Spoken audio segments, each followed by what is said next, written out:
Hello అండి, welcome to Sai organic garden.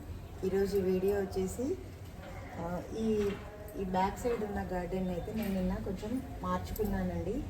అరటి మొక్కని వేరే ఇంకో పెద్ద టబ్లో పెద్ద డ్రమ్ములోకి మార్చుకున్నాను. అదొకటి. అలాగే ఇక్కడ ఉన్న మొక్కలను కూడా కొంచెం సర్దుకున్నాను, అది చూపిస్తాను మీకు.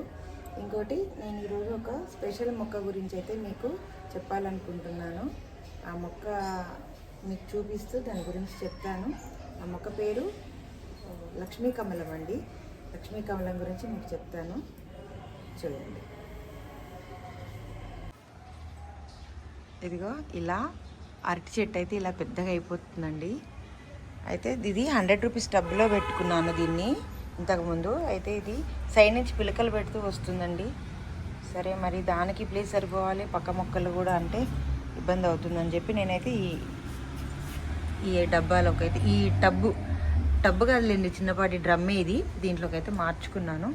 అదిగోండి, ఇలా ఈ బ్యాక్ సైడ్ ఉన్న గార్డెన్ అయితే నేను నిన్న ఇలా అంతా సెట్ చేసుకున్నాను.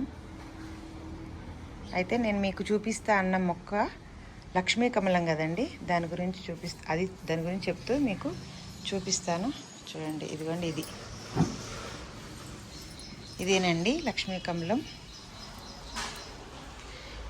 దీనికి ఒక స్టోరీ ఉంది. అయితే పాండవుల వనవాస టైంలో భీముడు ద్రౌపదికి తెచ్చిచ్చిన కమలం పువ్వు అంటారు.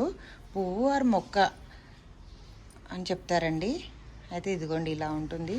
ఇది నేనైతే దేవరకొండలో ఒక టెంపుల్లో తెచ్చుకున్నాను. చూడండి, దీనికి ఏమి ఉండదు, మెయింటెనెన్స్ చాలా ఈజీ. ఇది వాటర్లోనే వస్తుంది. అయితే దీనికి అప్పుడప్పుడు ఇలా వేర్లు ఉంటాయండి. ఈ వేర్లను కట్ చేసి మళ్ళీ వాటర్లో వేసుకుంటే మళ్ళీ స్ప్రెడ్ అయిపోతూ ఉంటుందండి. దీనికి ఏమి పెస్టులో ఏమన్నా అలాంటివి ఏమి రావు, ఏమి ఇబ్బంది ఏమి ఉండదు, ఈజీగా గ్రో చేసుకోవచ్చు. చూడండి ఎంత బాగున్నాయో. ఇదిగోండి, ఇలా మన అరచేయి అంతా కూడా అవుతుంది స్పేస్. నీళ్ళలో మొత్తం గ్రో. దీంట్లో నేను ఒక 21 పూలు వేసానండి. చూడండి ఎంత నిండిపోయిందో, ఎంత పెద్దగా అయిపోయినాయో. దీనికి మంచిగా స్పేస్ ఇస్తే మాత్రం ఎంత అయినా ఇబ్బంది లేకుండా వచ్చేస్తుంది. చూడండి, ఇదిగో ఇలా. ఇవి తీసి వేరే దాంట్లో పైన కూడా ఉందండి. నేను పైన గార్డెన్లో కూడా టెర్రస్ గార్డెన్లో పెట్టుకున్నాను. అక్కడ కూడా చాలా మంచిగా వస్తుంది. కాకపోతే ఇది డైరెక్ట్ ఎండకి పెట్టొద్దు. డైరెక్ట్ ఎండకు పెడితే కింద ఆకులు కొంచెం ఎల్లోగా అవుతాయి. ఎల్లో అయినా ఇబ్బంది ఏం లేదండి. వీటిని ఇలా కట్ చేసుకొని తీసేసుకొని మళ్ళీ ఇలా తీసేసుకొని మళ్ళీ దీన్ని ఇలా పెట్టుకుంటే మళ్ళీ అది ఇంకా పెద్దగా అవుతుంది. అంతేనండి దీని స్టోరీ.